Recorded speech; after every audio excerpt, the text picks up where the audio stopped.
可能比較熟悉我嘅朋友咧，都知道我中意飲咖啡嘅。咁啊，有一次咧，我就去有間 coffee shop 度啦。咁佢有好多款嘅特色咖啡啦。咁咧，我就為咗買杯40蚊嘅咖啡咧，我就諗咗3分鐘，係啦，有呢個選擇困難症。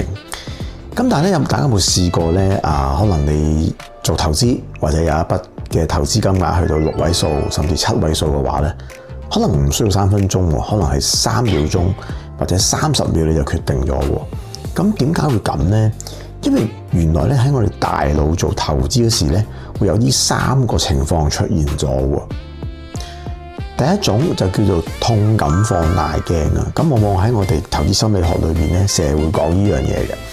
當一個賬戶可能咧係輸咗10萬，咁呢種痛感咧係會比你賺10萬嘅快樂咧係高2至3倍嘅。所以點解好容易咧會令到咧好多嘅散戶咯，就喺最低位度咧就恐慌性賣出。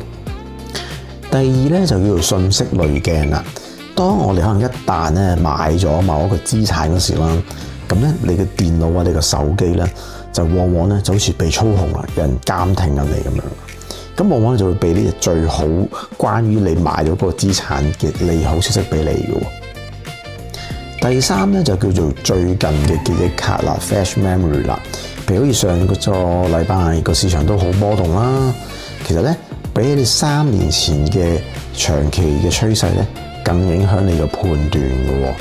咁但係其實我哋係應該睇長線㗎嘛，但係往往咧就會俾可能琴日或者上個禮拜一啲嘅消息咧，會影響咗我哋應有嘅決定。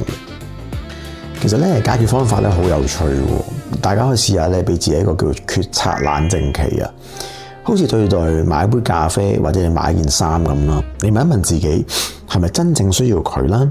第二咧可以 set 一個叫48小時嘅決策時間，即係話，譬如你可能面對緊一個重大投資，咁你要48小時咧去令到自己冷靜啦，去梳理你嘅情緒啦，同埋咧去冷靜分析究竟呢一個投資對於你成個資產嘅組合或者佈局咧，有冇一個好嘅影響，定係一個壞嘅影響？Hello， 咁我係 Derek 啦，請大家關注我啦。咁如果你都覺得我嘅分享可能對你有幫助，或者對你嘅朋友有幫助咧，咁你都可以分享俾佢睇啦。咁下次再同你分享。